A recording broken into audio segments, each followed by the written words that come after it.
cough, cough, cough. 5:02, we're live. How's everybody doing? We can talk about car stuff. In fact, the thumbnail that I have up is a small block Chevy Tri-Power, which is cool. But naturally, we have to address the elephant in the room, and that was the fight last night. So let me know in the comments if you guys watched the fight, first of all. And so we want to talk about it a little bit. I get, I've seen some of the discussions online and people complaining and people cheering, and it runs the full gamut of stuff, and it always does, no matter it's political or religious or or automotive or sports related or whatever. People have opinions both ways about stuff. So I want to talk about this a little bit tonight, and so you guys could jump in and see. You guys could jump in and give me obviously your opinions on stuff, and we could go over what you guys thought. I always like getting other people's opinions about this stuff. And first of all, I have to say, I wanted to know if you guys did your guys' Netflix also crash like ours did? It did it temporarily. I just logged off and then went back on, and then we were back in the thing. And I think for us, it happened when Tyson was walking in. So it was on the last fight. So we got to watch the others. We got to watch the three others before the Tyson Paul fight. And of all of them, the first one, I think the influencer versus the Indian, the Goyat and Winderson, I think, Nunez. That fight, not great, but okay. As kind of a warm up thing. The other two were on fire. The Darius versus Ramos, and then Katie Headbutt Taylor. That's going to be her name for on. I hope that becomes a thing. So somebody let me know. Versus Amanda Serrano, that was on fire too. Those were really good fights. So we want to talk a little bit about those. We'll start off though with the Jake Paul. I mean, my apologies, Jake Paul and Mike Tyson. Here's my quick 2 cents on that. We don't need to go into that a whole lot. I was hoping for it to be much more than that, like I think most people. I don't think that we saw what Mike Tyson could do there. And a lot of people are going down the road that, he's 58 and he can't do it anymore and he doesn't have it or whatever.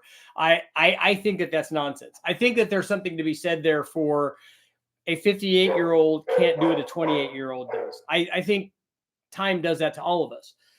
I don't want to discuss that because I think that's self-evident. I mean, I think if you're in your prime, you can do one thing. Like a 28-year-old Mike Tyson, a 58-year-old Mike Tyson can't do what a 28-year-old Mike Tyson did. Okay, that goes without saying. None of us, as we get older, we are not what we were when we were younger. That's why they have the thing called when you're in your prime, you're doing things that you can't do. I recognize this when I was doing American Ninja Warrior as a guy, that was 50, and then there were guys there that were in their 20s. I can't do as a guy in my 50s what the guys could do in their 20s. Mike Tyson's the same way. That I 100% agree with. I 100% agree with a guy that's 58 can't do what he did when he was 28.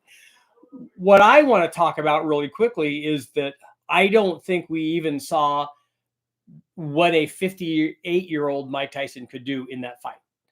I saw a video of him sparring, a video of him training and stuff, and he didn't do any of that in the fight.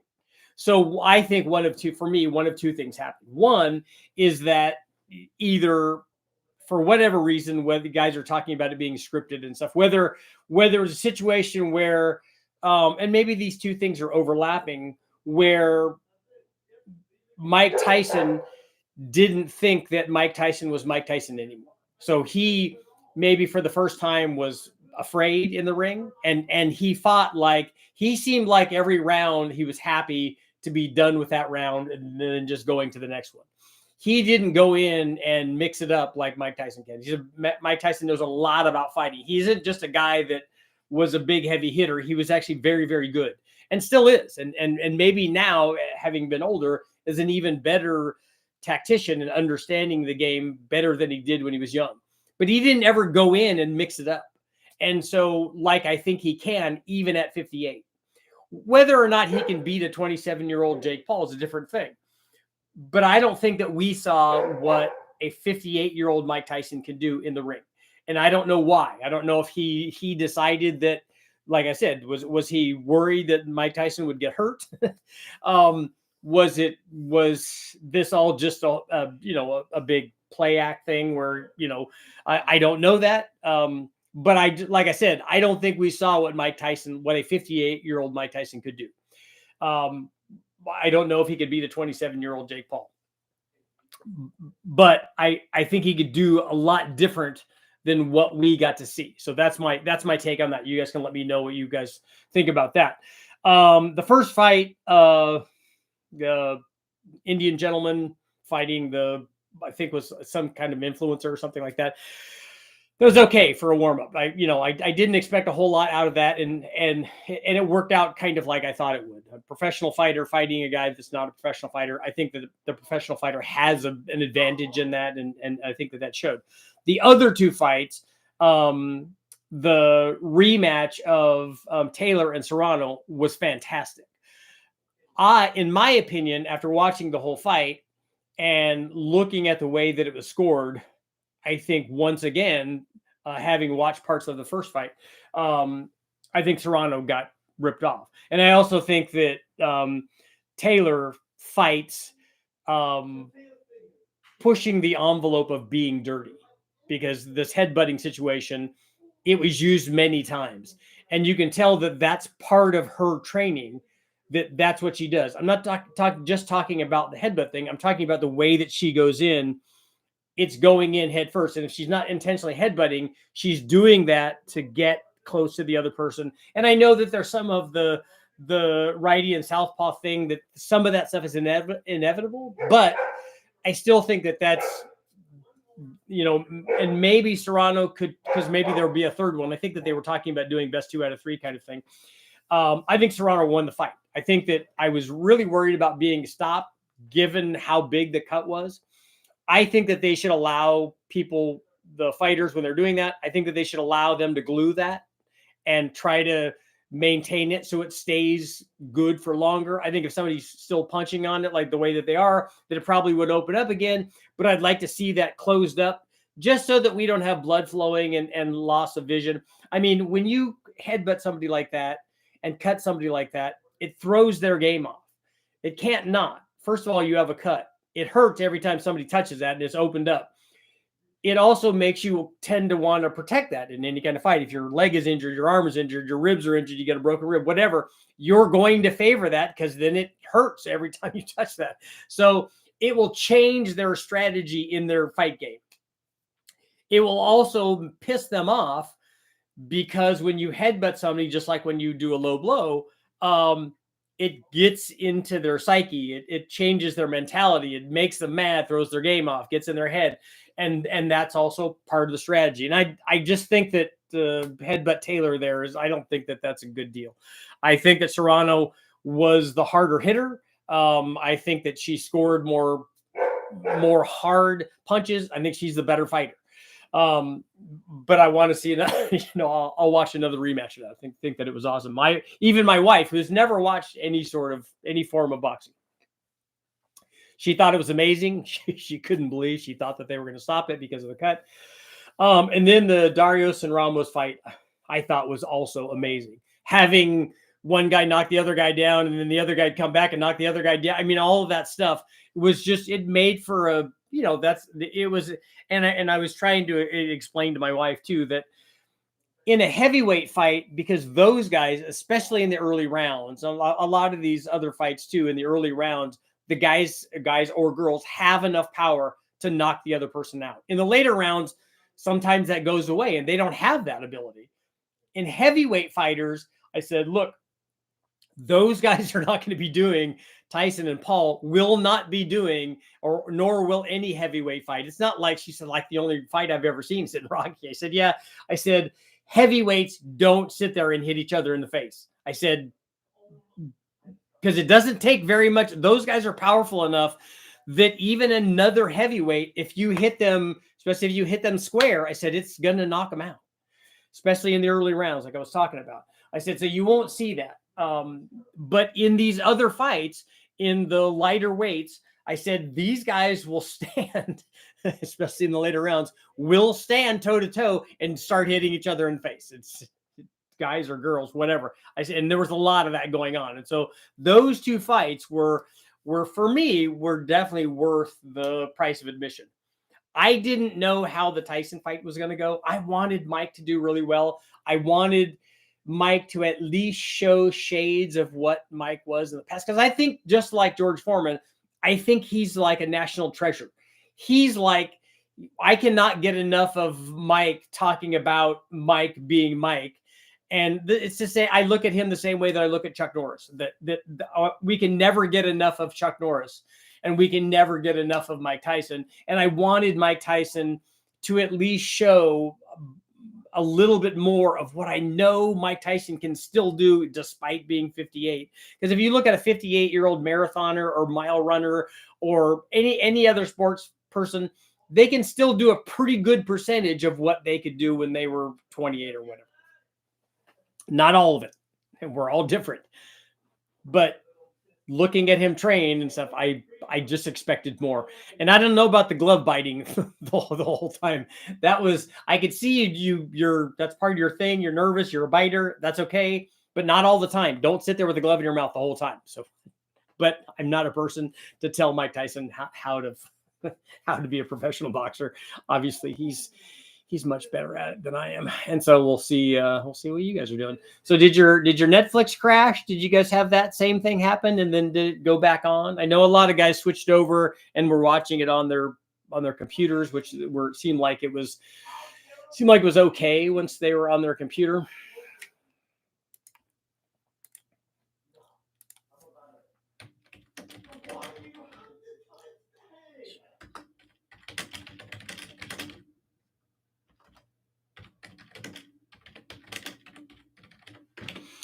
Okay. Poll for tonight. Did you guys watch the fight last night? Were you there? Were you part of that? I think for a little while it brought us all together, which I thought was an awesome thing. And the other thing with the Tyson and Paul fight is I got a little bit of this too, and I don't know how much of that there is out there, but that's that Mike Tyson purposely subdued himself so that he wouldn't hurt Jake Paul. I don't know after watching that whether or not I buy that part of it, but let me know what you guys think.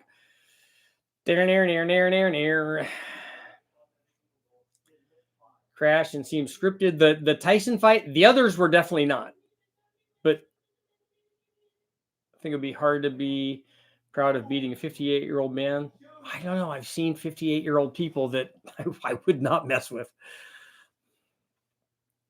I think you should have made an exhibition match first of all and kept the money out of it. I think it would have been better off. Yet Netflix dropped the ball with available bandwidth. So did you think that they didn't take into account how big this would be? And did they just overextend themselves and not have the available bandwidth for all the people that were watching this training show, The Real Tyson? I agree. I saw a lot of that. And I don't think we just saw, because I saw there was quite a bit of it out there. And I didn't just see like, oh, here's the good shots where Mike was doing well. I don't think we saw that, because I don't think even at 58, Mike Tyson didn't forget how to box. I mean, he still knows how to do that. He may not be as quick and he may not have the power that a 28-year-old had, but he still knows all that stuff. How did anyone see it? I watched a semicircle chase its tail for way too long. Saturday, where's pizza at? I know. And I tried to get pizza on Friday. My son came home and said, do you want me to go get pizza? No, I want to get Jack in the Box or whatever. And then on the way home from soccer today, it's like, okay, should we get pizza? Nah, we want to get whatever they wanted to get. Like, man, people can retire on 40 million. Yeah. Oh, they can't retire on 40 million. I think Paul got 40 and Tyson got 20. And so again, I want Mike Tyson to do well. I want him he deserves $20 million. I think that the number of people watching this show that's the case. Mike wasn't even sweating. Yeah, I don't. And this thing about him being so old that he can't that he got tired of 6 2-minute rounds, I'm not buying it. I think if you were 58 and you train for 6-8 months or a year or whatever, that you could easily do 6 2-minute rounds without any problem at all. I don't think 58 stops you from doing that. And so I'm not buying that part of it. Training videos, just a few seconds while he was fresh. So you don't think a 58-year-old could go in and swing for 2 minutes? I don't buy that. I've seen guys that do other forms of martial arts and things like that, and 2 minutes is not insurmountable.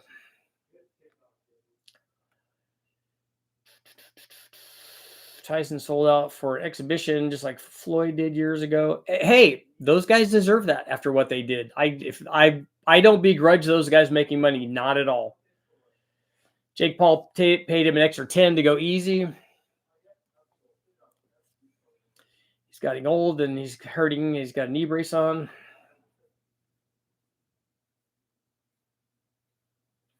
The thing they talked about previously in the history that when he was in his 20s and 30s, he only buys his gloves when he's frustrated or angry. Hoped for Mike. Not sure if we got full Mike. Either way, he's more healthy. I looked up to him. Yeah, and if it was a case where Tyson didn't have it, and he and Jake talked about this, and maybe he sparred with Jake or whatever happened, and I don't want to see Tyson get hurt.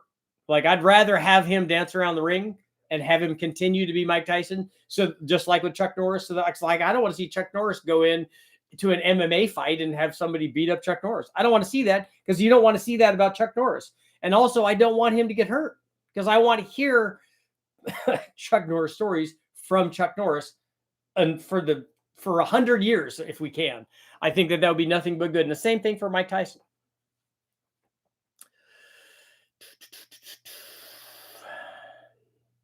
Jake Paul carried Mike Tyson for the last 3 rounds. It looked to me like Jake Paul was going easy, was not giving everything. And I don't know, you don't know what the story is. You don't know if that's because he respected what Mike could do if he got in close, because everybody else in the world that's ever been in the ring with him definitely respected that.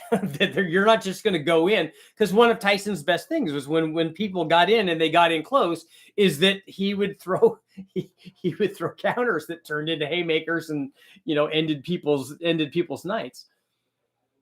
I got so many questions about engines, but I can never remember them.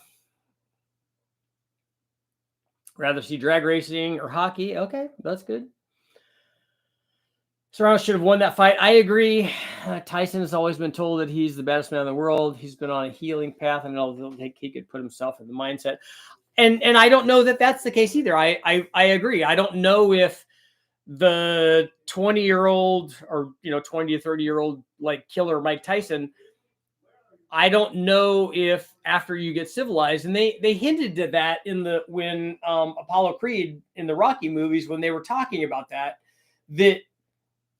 you got civilized. And I think that happens to people. I think that happens to people in every form of fight, MMA, fighting, kickboxing, whatever you're doing, boxing. I think that all of that, I think that happens. And I think that that's okay. I think that that's fine.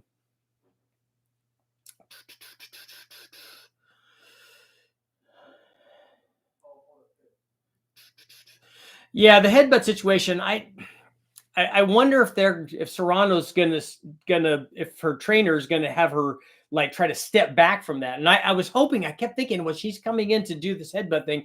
I'm thinking, step back and go please rock her world with an uppercut. But the thing is, Katie Taylor's no joke. And when she gets in close like that, she hits hard.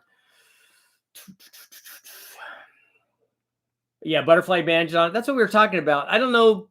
Like, I was thinking, just staple that thing, but then staples in the head would not be good. That's why I was thinking glue, because I think that there's enough time during. I don't know if they took 2 minutes between rounds. I didn't measure the time between rounds, but there's probably enough time for the glue to dry. If they come in, dry it, pinch it together, glue it.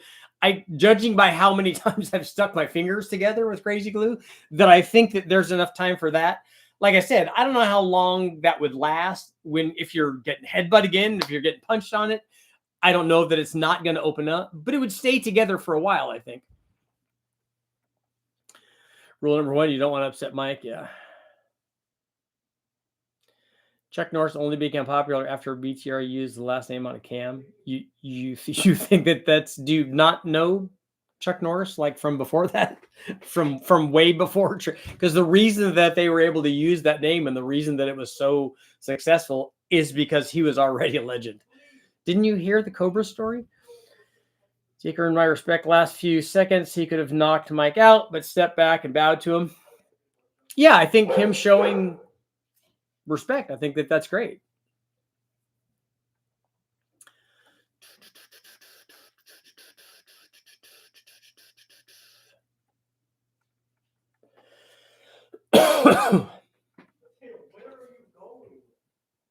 The pre-fight slap, yeah.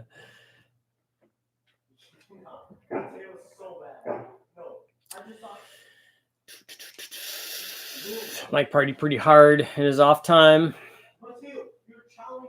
John Jones tonight. I wonder if Richard also bought the Total Gym from Chuck Norris. Chuck Norris he's the man.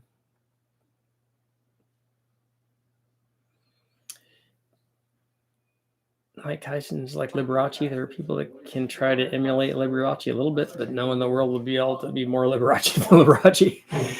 I agree. I haven't ever seen Liberace in concert or anything, but I wanted to, but I figured it was rigged. Also sent a trainer to the hospital a week before the fight. Yeah, like I said, I think he still hits really hard.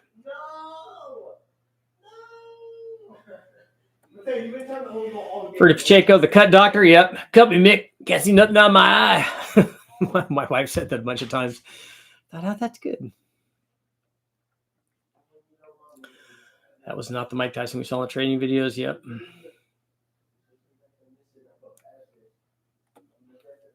I don't think Jake Paul was there to beat Mike Tyson. I think he's there to create the controversy that stirred up from doing that. I'm pretty sure that's how he gets his money. Well, whatever his like business plan is, and whatever his business model is, it's pretty effective. Jake said that him and Mike are good friends.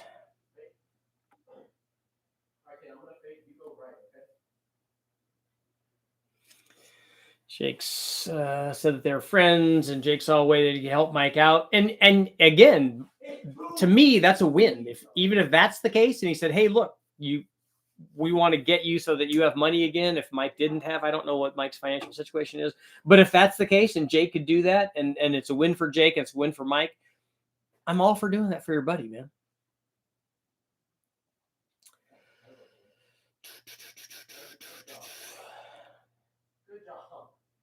You are terrible.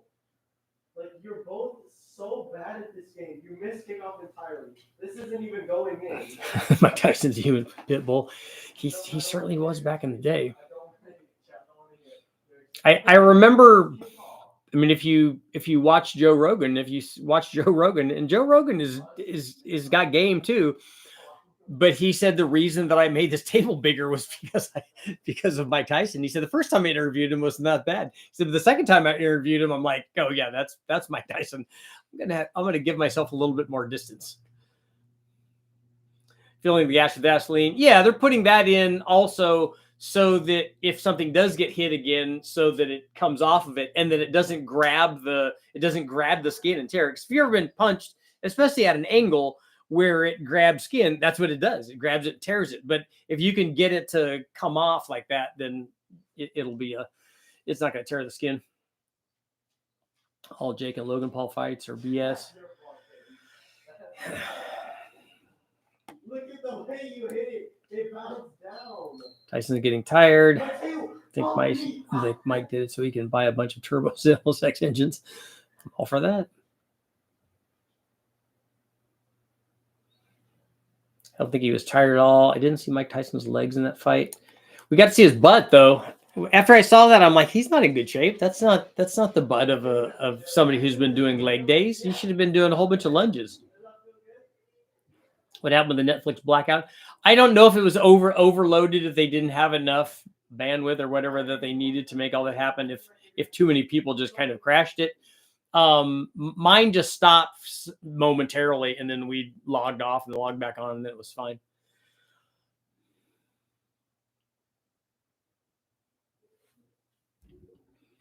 Yeah, ballistic. I agree. That's what I was saying at the beginning of this. I didn't see the same Mike Tyson in that fight that I saw in those training videos. Because you watch him hit, you're like, oh God, if somebody gets hit like that, that's not going to be good. Scott, you lost $1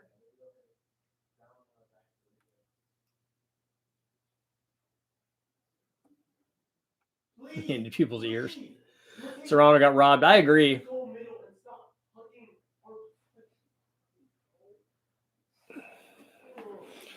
Mike in his 20s is not Paul in his 20s. Oh, I don't think that would even be a. I think Mike in his prime fighting Paul now, I don't think that's even a fight. I don't think Paul would last one round. The way that he would be able to do that, I think, is if he stayed away. He's not the fighter that, or even boxer that Tyson was when he was 27 or whatever. Tyson's uppercut, yeah, that's what I'm saying. Is it? And his counter, his reaction to a punch that somebody else threw is just, it's fast and it's it's ugly for the other guy. I fought Taekwondo. That's what Rogan did starting out. Into my late teens and early 20s, I'll tell you one thing: it's really hard, even in good shape, to keep with those 18 and 23-year-olds. It is. My sons took that, and it's to, especially if you're kicking, especially if you haven't done that. If you've done other kinds of running, anytime you do something or other kinds of like physical activity, anytime you try to do something that's new where there are muscles that you're not using, especially if you're using the bigger muscles, which leg muscles are, and you're doing that, it's tiring.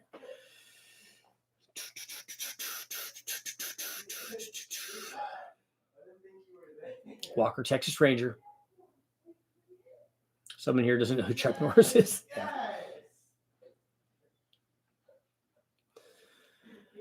I thought Chuck Norris was the reason denim on denim was a thing. Not sure when I was a kid. Still watching the Burnout Rivals. Didn't know you were a fight fan. I like watching anything that's done well. Mike has a ton of money from his podcast and his name on marijuana packaging. Chuck Norris learned martial arts for stationed in South Korea as an Air Force MP. Cool.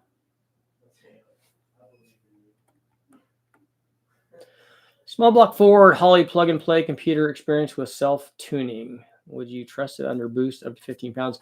I don't like self-tuning computers because I don't, and they can't do it. They can't self-tune for timing.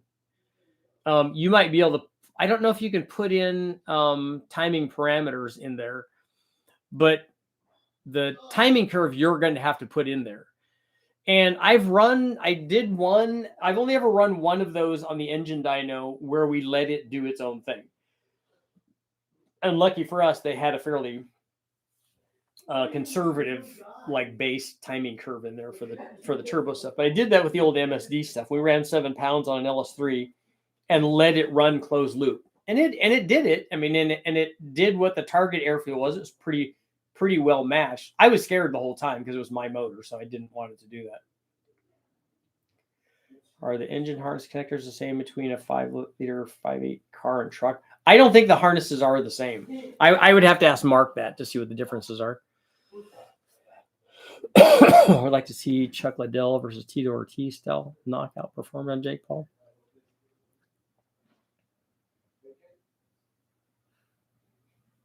Oh my God. So, someone, please.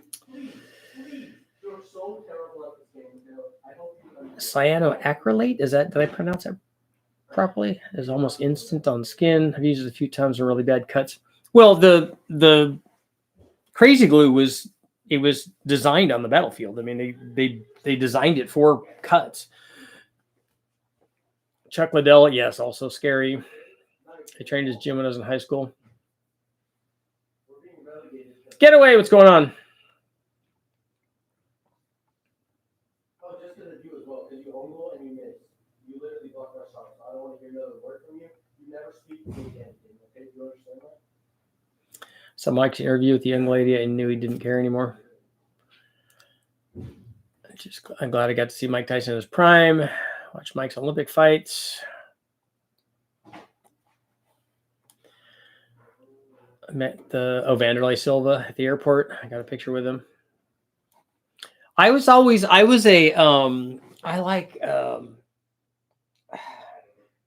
GSP. I always liked watching him. Coach Tyson versus Spinks. Just did my first oil change on the 5.7. Nice.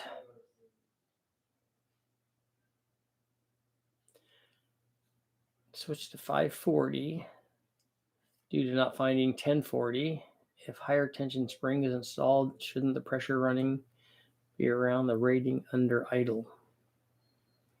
When you change, I'm confused. When you change the oil, you change the spring tension on the pump also?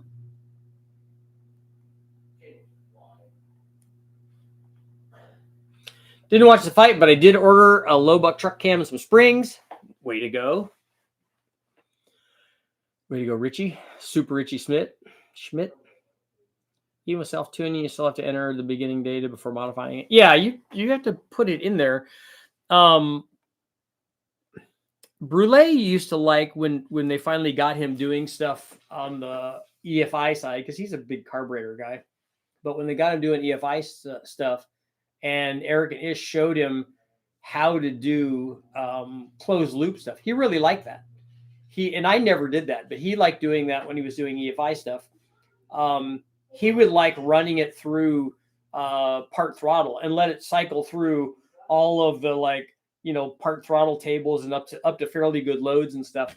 And then because he liked putting in the parameters for the target air fuel, and then he liked having the computer do all of that stuff. And so that was pretty cool. I don't ever do that. I usually put in some kind of program that we've had from the hundreds and hundreds and hundreds of stuff that I've done before. We just put in the injector size and stuff, and I get it close at wide open throttle. And usually I'm just taking the whole curve and going, let's take away 10, let's take away 5, let's add 15, whatever. And then I get it close, and then we go to wide open throttle, and as long as it transitions through, it's fine. I try not to, on an NA motor, I try not to have it ever go any leaner or any richer than 11s during a roll-in. And then I don't have it go any leaner than 13.5, let's say, during a roll-in. And usually once we start getting into it, we'll put all that stuff like on the roll-in in the 12s. And then wherever we want the air fuel curve, depending on what kind of test we're doing.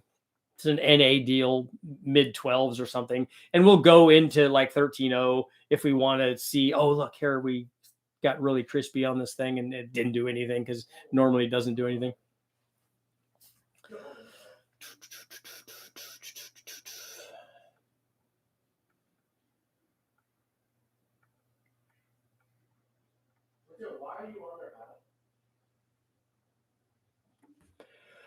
The harness main connectors between cars and trucks. Yeah, I don't know if the engine harness is the same or if the main harness is the same. Run Mike defeated Frazier. Have glued cuts instead of getting stitches. Yep. Phantom punch.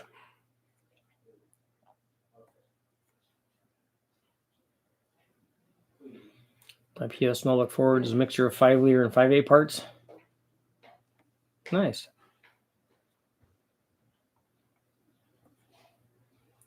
Mike's legs went away after the third round. Yeah, I don't understand how 2-minute rounds could.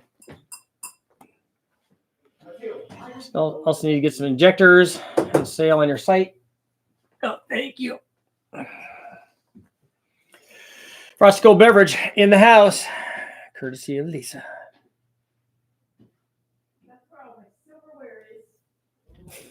Uh-oh. You also need to get some injectors. Injectors are going up. From when I got the engine and the 295 horse pump, from the colors on the springs, there was, I believe, orange and yellow left over. I believe it's red, green, and salt. Okay. Can I save money and do AFR or twisted wedge heads? Those work good. Quick question. Okay, I'll read the previous question. Building up a high revving 289. Monster lift, flat tap it. Hopefully monster duration too. 85, 13 and a half. Super light pistons. Does it have big dome pistons in it to get 13 and a half on a 289? Can't decide on heads. Just a wedge, 11Rs, cleavers, SC1, ZH. I don't know how big your cam is and how much power you're trying to make. A Yates head or, a cleaver based thing. Those are like 700 to 800 horsepower heads. Do you need to do that? Like a twisted wedge 11R is not in the same league as a Yates head. Are you trying to make 400 or 500 or 700 or 800? Like what kind of power do you want to make? You're planning to release a bigger cam in the future. That's not planned, actually.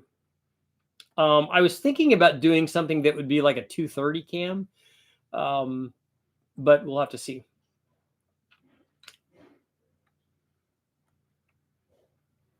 Are non-roller cams as good of metallurgy as they once were?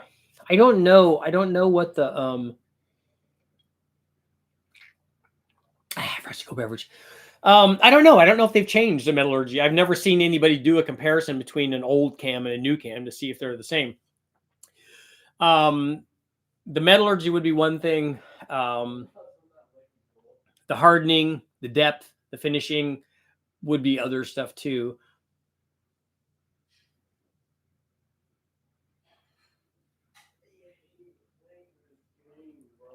Lost a bunch of hearing on the left side. Dr. Walken said, I want to check you for a brain tumor. It's not a tumor. Yates heads won't work on a 289 if not mistaken. The bore is too small.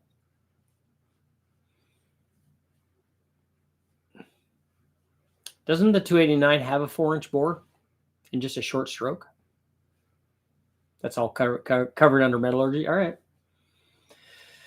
You want to make a 600 horsepower 289? Then yeah, put all of the cylinder head on it that you can. And you want to do it with a flat tappet cam?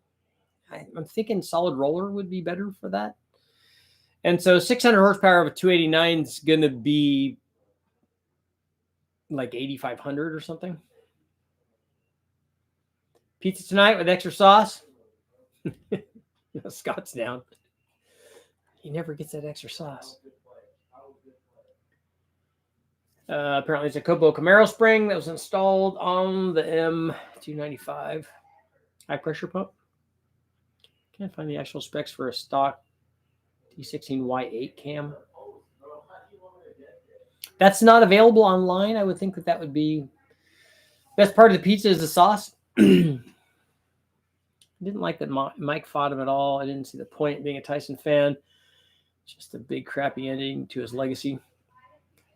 Is that the single biggest payout that Mike got for any of his fights, where Don King didn't steal most of it?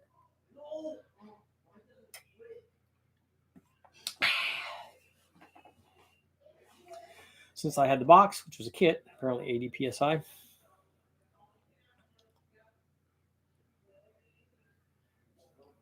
So if you change the spring pressure, you're just going to change the maximum pressure, but not the idle pressure.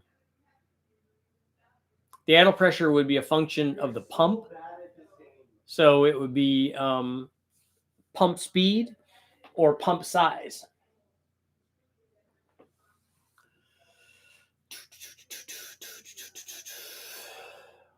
Building 454 Gen 5, 30 over, some old iron heads, Elbrock air gap. Okay, that'll work. 67 watcher, 6739. We're at 7240 right now. Pizza lost the sauce. Are the Howard Beehive 600 springs any good? I don't know that I've tried those, but they probably are. Howard probably doesn't wind their own springs, so they get them from one of the 2 or 3 spring manufacturers.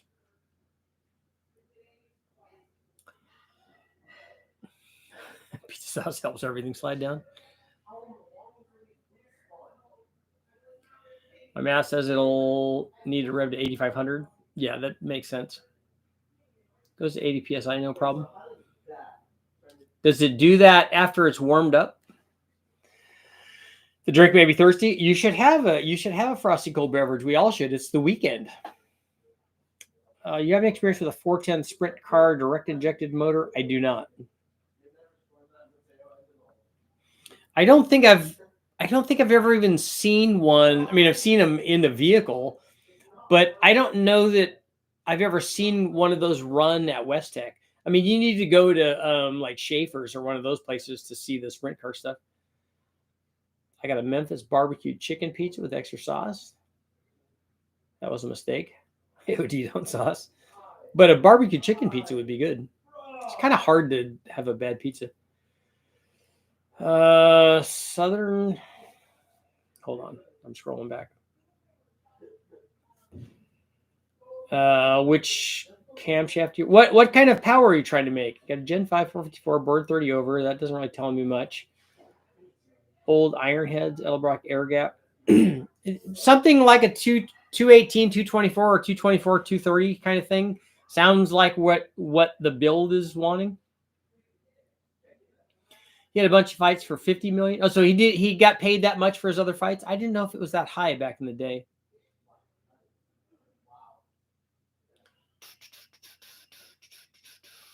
Short stroke engines can make the cam seem larger than it is because the valves can keep up with the slow piston speed. No need for roller cam. Okay. It's an open day.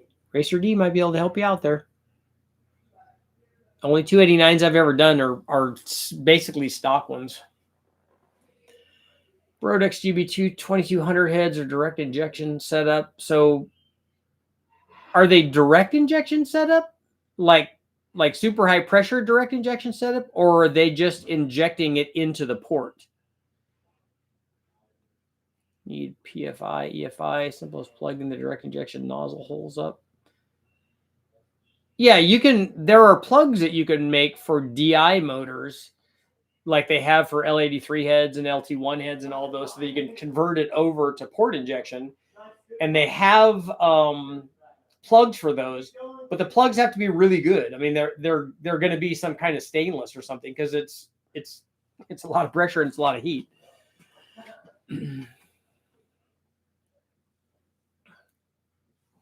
Only thing can make a bad pizza is dead fish. Yeah, I'm not an anchovy guy or a tuna guy or whatever. In fact, we had a pizza place up in Lake Tahoe when I was younger, my family did, and nobody even liked making those pizzas.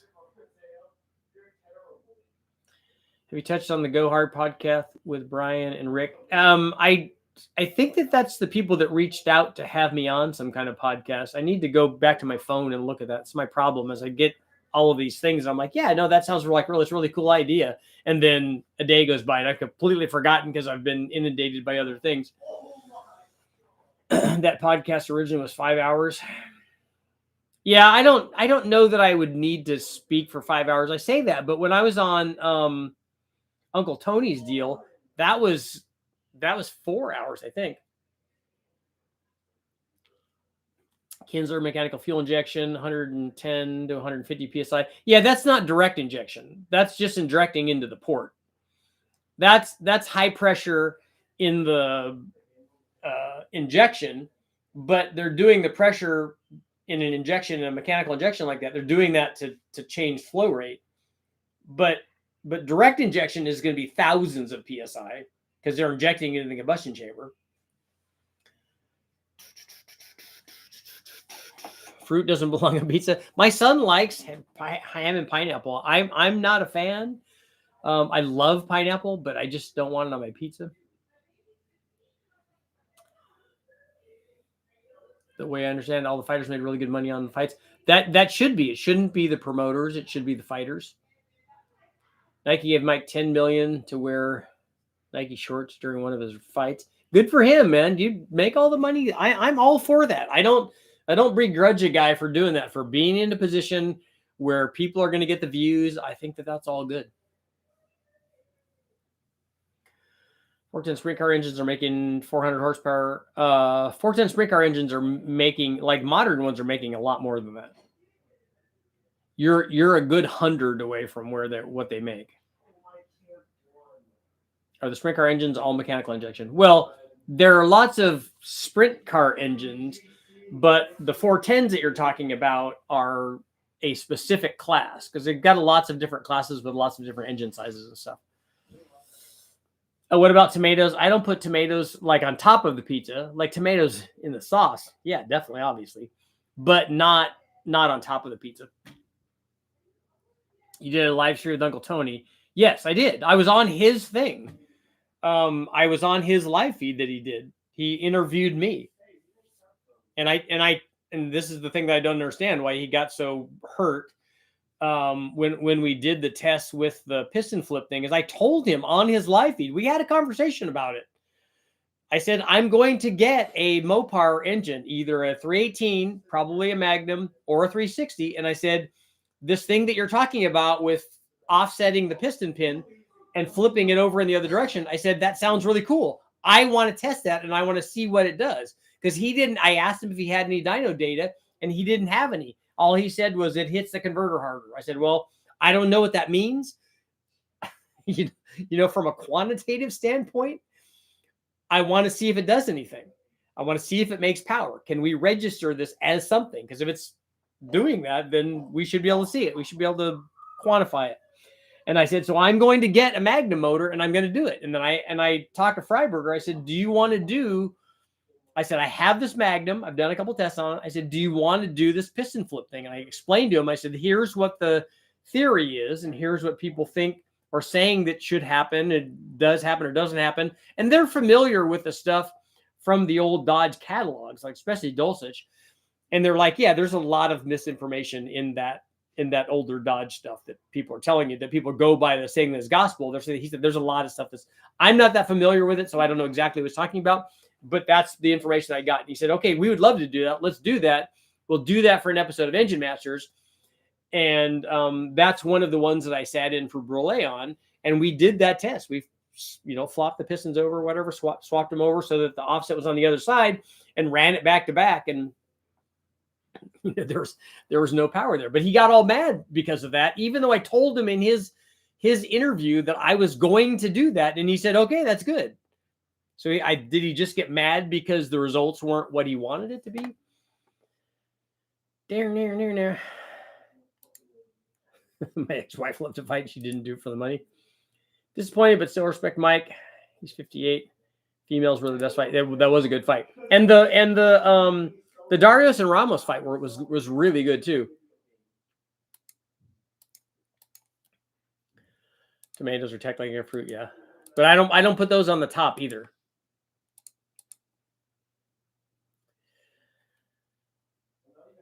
The nozzles go into exhaust port areas. It's cool to see the TBI working. You use a timing light on the spray. Yeah, we've seen that so that you can see the spray. We did that on my buddy's 84 Corvette with a crossfire on it. One in your opinion, I'm running a stock returnless fuel rail, but I'm not running a pulse width modulated controller on my pump, and I'm regulating pressure with a mechanical regulator. Should I stop what I'm doing? How are you regulating it? Does the pump feeding the regulator, and then you have the regulator, and then you have the rail after the regulator? Because if that's the case, that's what we do on the dyno, and it works fine.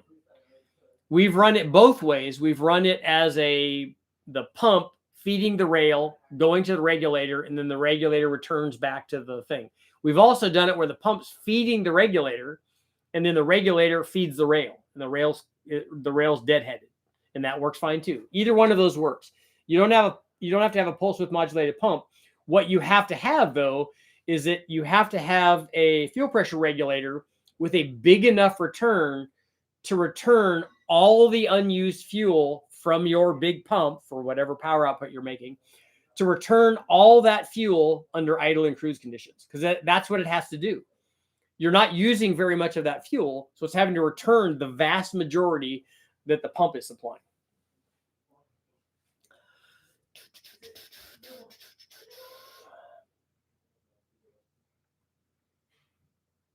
There's a 360 and a 410 sprint. Yeah, they're different deals. Flip the pistons and dimple everything and then put long rods in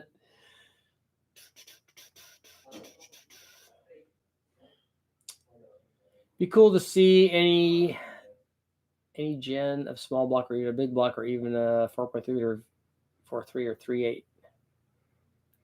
Sounds weird to get mad over anything like testing. Just odd. Just sounds like fun to me. I know that was my point. I said, it doesn't matter to me. I said, I don't care how it turns out. I said, honestly, I'm kind of like leaning towards, I want this to be a thing. Like I want these old school like myths. I said, I want them to be real.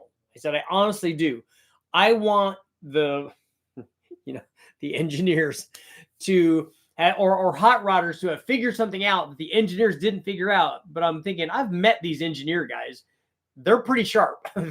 And even if they're way sharper than the average person. So, but even if they weren't, their ability to do like an endless amount of testing to find the answers to these questions, it was unsurpassed.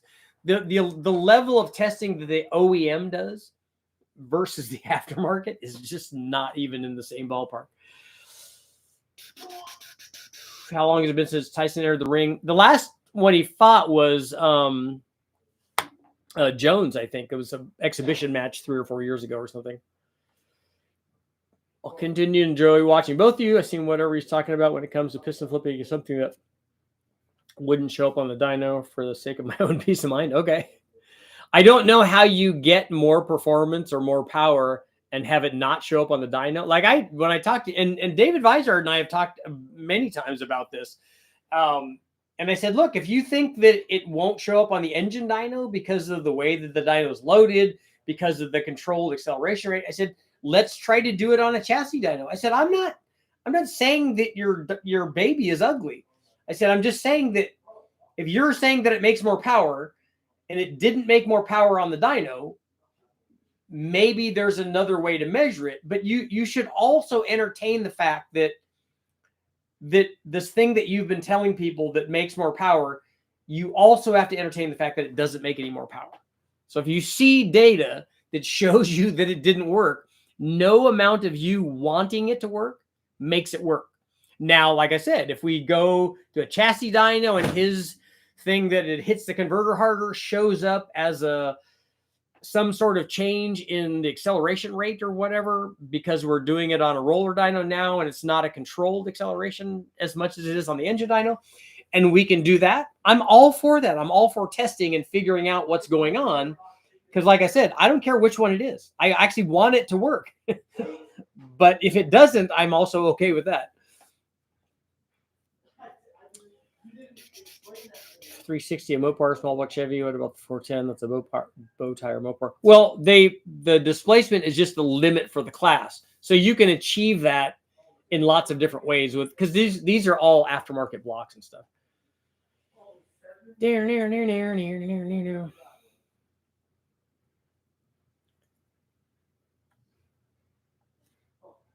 David said he once got about an extra 4 horsepower on one of his tests he was doing for a spec class racer. See, I don't see that that's the case.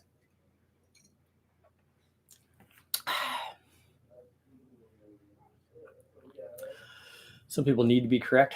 You best step correct. Is there a disadvantage to deadheading versus full return system? Seems like all the extra plumbing and heating up of your fuel by running lines back and forth the engine would be a bad thing. Well, I think that I would argue that a return style system would bring the fuel, would cycle most of the fuel back to the tank. I think that would be better rather than having the fuel constantly be under pressure.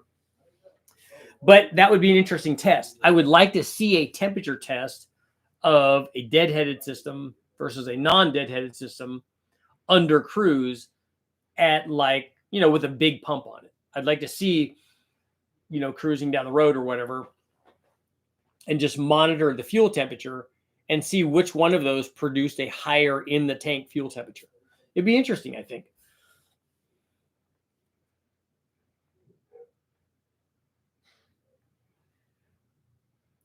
Tyson Jones exhibition was in 2024. Okay, so 4 years ago. Deadheading the rails, but my goal was to shoot for 550 horse. Well, we've done like way into the 4-digit stuff by deadheading it, so you're not anywhere near some sort of flow problem.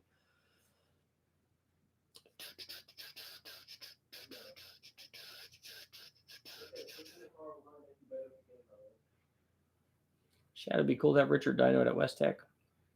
Have him tune it. As long as I'm only tuning wide open throttle, we could do that. That's really easy. Richard, did you see Garage 54's V8 made 2 Lada inline fours? I haven't seen that.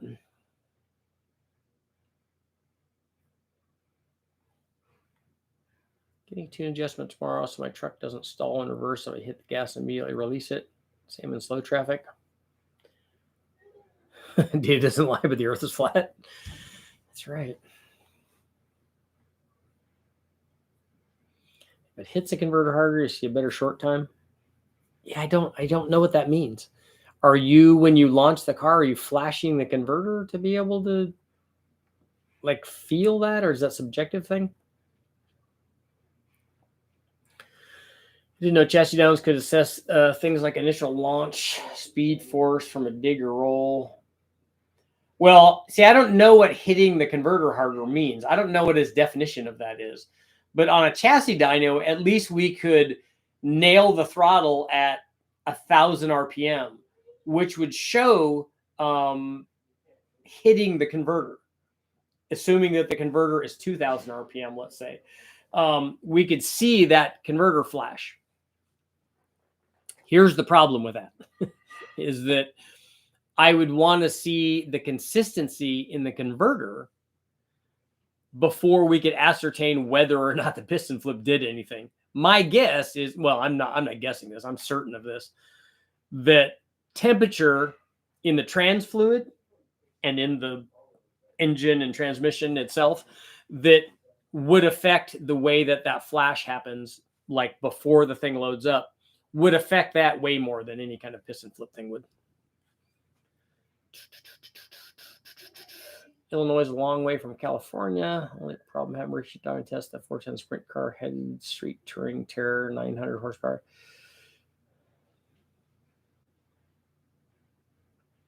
Yeah, you need to take that to a place that does those motors.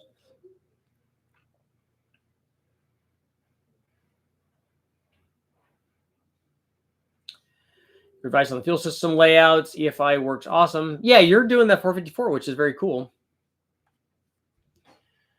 Funny bike, who made an aluminum crank?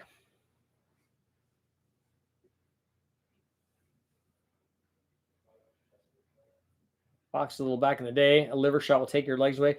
I've been hit in the liver before. And it's awful.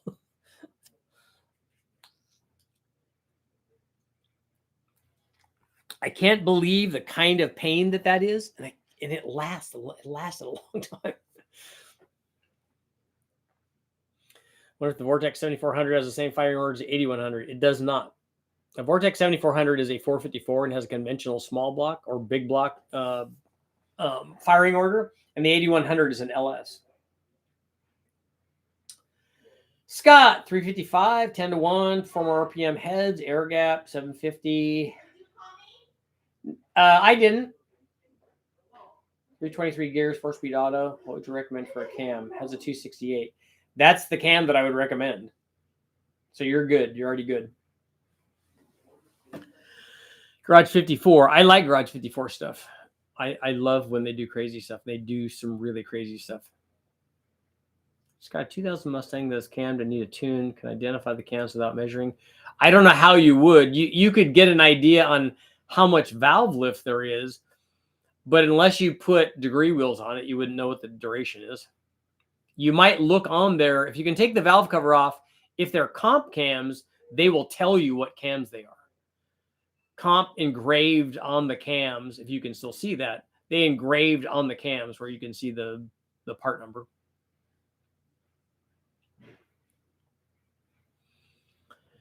Or we change the fluid and transmission to new hydraulic oil type.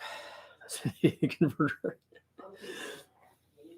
Well, and here's the thing. If we're talking about 1 or 2 horsepower or 1 or 2 foot-pounds, you guys know, I mean, you and I certainly do, how hard it is to even measure that correctly.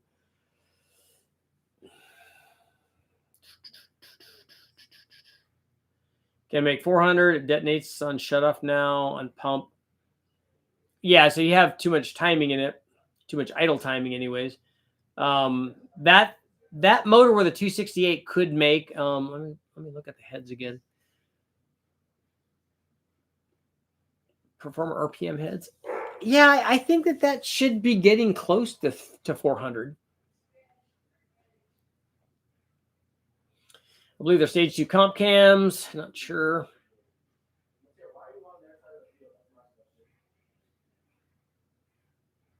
Use hydraulic oil, usually tightens up the converter. Scott, you need an anti-diesel solenoid. And did you guys watch the fight last night? Wow, I'm surprised at that with this group. Crazies. Only 46 on the yes side. Turn our pull off. We got one more minute. Uno momento más, por favor. Just subscribe, watch the fight. It was awful. Felt like my time was wasted. I was disappointed a little bit on the TYSON fight, but the other two were worth it. I mean, I didn't have to pay anything because we already have Netflix, so I thought that was awesome. Those fights were amazing. You're going to make an engine that can last as long as possible and be reliable on pump gas. How would you build it if money were no object and powering a vehicle? I would just buy a stock motor, a stock GM production motor, because you couldn't build it better than they have for longevity. TYSON didn't look locked in. Yeah. John Deere hydraulic fluid. If it diesel's on shutdown, it's too much throttle opening at idle. Initial timing might be too low, resulting in you have the open throttle more via idle screw to keep it idling. So he's adjusting it with idle timing instead of or throttle opening instead of idle timing.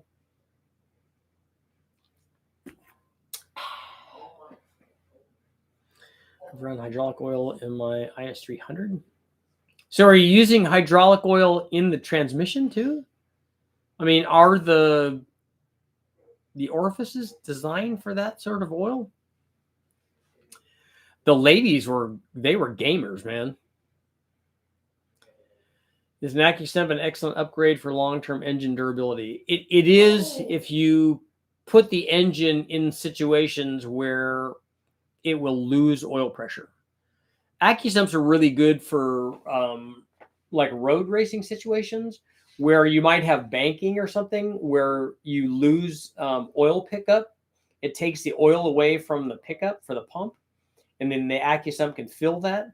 Or that and I haven't seen this a lot, but where you theoretically fill up the top of the motor with the oil and it doesn't drain down. And then the AccuStemp comes in with another quart or 2 quarts or whatever AccuStemp size you bought, fills in during this drop in pressure and then refills back up. So it works well. But for a daily driver truck, I would never put that on there. There's be no reason to do that. Is an ATI damper worth the expense? I have broken factory dampeners, so it depends on what frequency your motor has and what kind of RPM you're running. Dan, what's going on? We were talking about the fight last night.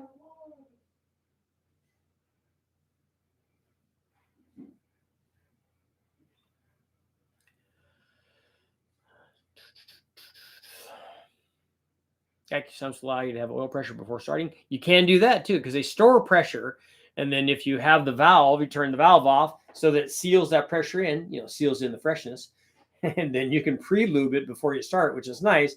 Which is where I don't know if it's 90%, but it's a lot of your bearing wear happens on startup. I use Bobcat stuff. There was a fight last night. It was good. Well, the TYSON part of it wasn't good, but the two fights in between were really good. Just picked up a fast 102. I'm considering getting it ported Travis, what combination do you have? Do you have a combination where the fast isn't already doing what you want it to do, and you think that there's another little bit of horsepower?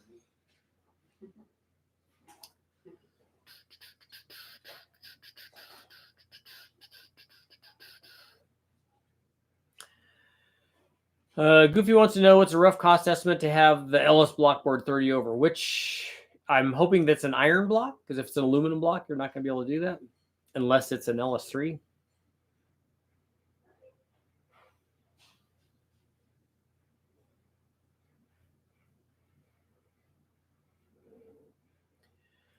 I was about to say something about the pre-lube. Yeah, it gets cold. That's not good. It may take time for that AccuSump at that temperature to get the oil into the motor, because it's going to be thick at 0 degrees.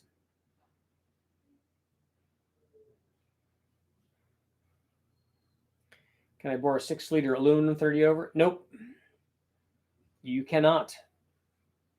But you can make it a 402. You can bore the aluminum block as much as you want if you put a sleeve in it.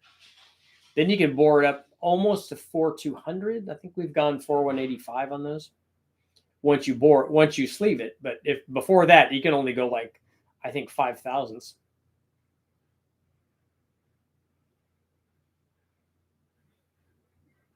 Now they're putting thermostats like a water temperature thermostat on the side of your transmission, so it won't go into your radiator until it reaches a certain temperature. Well, there's no reason to cool it if it's not hot.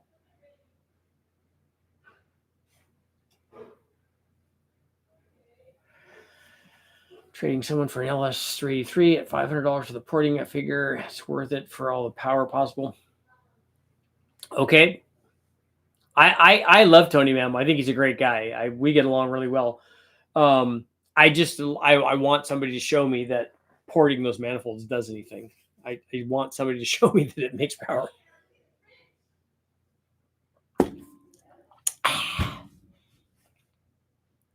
Intimidator, I don't know what you mean by thoughts. Put some 4130 sleeves in it.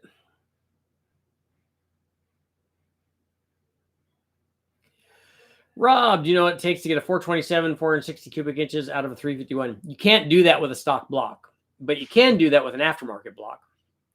A 351, normally what you do is a 408. I don't like you could put bigger stroke cranks, bigger than 4-inch stroke cranks in them, but I don't like those. Same reason I don't like it with the LS is the sleeve length on the 351 is not great on the stock block. So like on a 4100 stroke, you end up pulling the piston too far out of the bottom, and that's not good. So you shouldn't be trying to maximize displacement on a stock block. If you get a dart block, then you can do 460s. Everyone on every forum swears by the Mammo ported 102. That's not enough information for me. I don't go by what people say. I don't even go by what Tony says. And like I said, I love Tony. And if he was here, I would tell him exactly that. And have told him that on the phone, because he knows that I've tested one of his manifolds and we didn't see anything. So I want there to be something. And a ported manifold should potentially add power if the manifold is the restrictive part of the combination. Seriously wanting to do a 363 stroker, my 5.3, but it's also cheaper just to swap in a 6-liter. It is probably, if you could just find one at a wrecking yard. Can I add sleeves to that with a stock block, or do I require an aftermarket block? No, you can sleeve any factory aluminum block. You can. Darton has sleeves for it. We sleeved an LS6 block, which is a 5.7 block. You can sleeve an LS2 block or any aluminum 6-liter block. What's the most power you've made on the dyno? 1543, I think, is the most we did with the Big Bang stock bottom end 6-liter. We didn't turn it up beyond that because we ran out of map sensor. The turbos will support, the two S475s would support probably close to 2,000. But I don't build motors for like maximum horsepower like that. That doesn't interest me. We were just doing it to find out how far you could take a the stock bottom end cast cast pistons, powdered metal, or cast rods, cast crank, and stock block.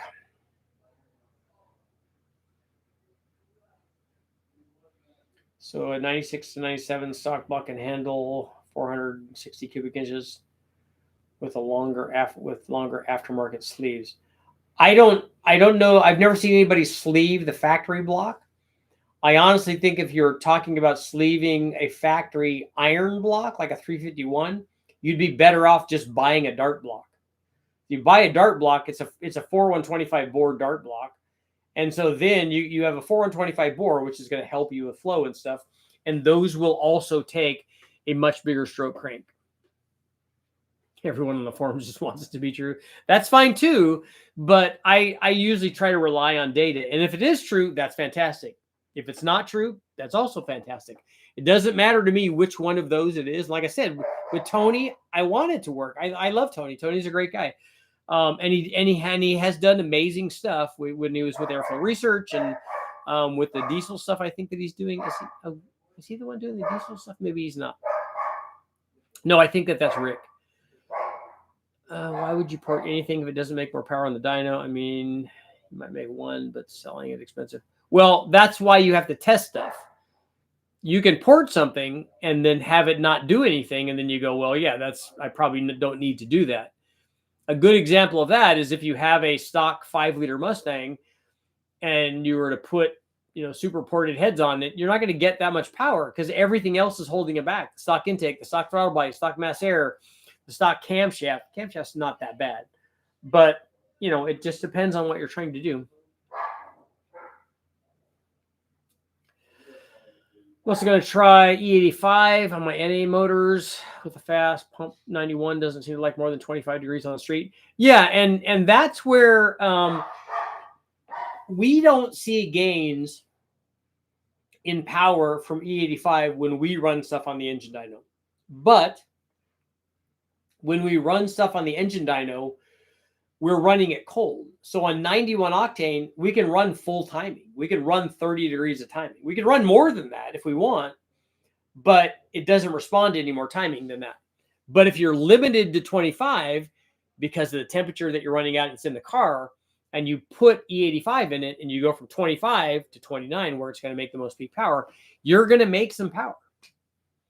And particularly if you add timing other places in the curve, not just at the horsepower peak, but you'll pick up power. The Big Bang motor, hypothetically in a drag car, would you think it would last? Let's see. How do you think it would last in spool? Well, it is not the engine at all that I would try to put in a drag race car. It was just a G-Wiz motor that we did. A 6-liter, we did make 100 runs on it that were more than 1,000 horsepower. So it will do that for a long time. We were trying to push it to a point where it would just do it one time. So I don't know where that number is because it wasn't at 1,500 or 1,540. I don't know where that number is. But as we get closer and closer to that, the number of runs that we can do at that power level goes down to 1. That means you'll just break it because it's just too much power. So I wouldn't try to run it at that power, nor would I use those 2 S475s on any kind of drag race application. Because there's no reason to have 2,000 horsepower with the turbos if you're never going to run that much power. You just go down in turbo size, like 2 GT45s that are closer to 1,500 and then run it at 12 or 1,300, which it will last a long time, probably at that power level. Since when does porting heads on help power? No, we were talking about porting the fast intake manifold, especially with boost. I know it's off topic, but 4.6 B headed versus a 4.6 PI, that's not much of a comparison. I have both, but can't decide. I have 240H cams for the PI, but the price to swap motors and cams is the same. A 4-valve 4.6 makes a lot more power than a 2-valve 4.6. So if your choice is between those two, I would pick the 4-valve, especially if you have cams for both of them. I don't know if it says that or not. They're trying to make more power with the 85, just trying not to melt it down yet.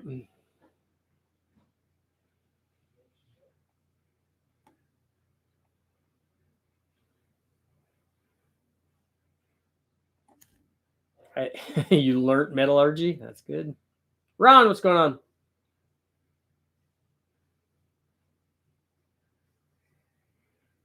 Factory intake, carbs, stock lift, and duration. HRA stockers. Are they really stock, lift, and duration? We already had the poll tonight, Leroy. And on that note, guess what, guys? It is time to go. But the good news, I will see you all tomorrow.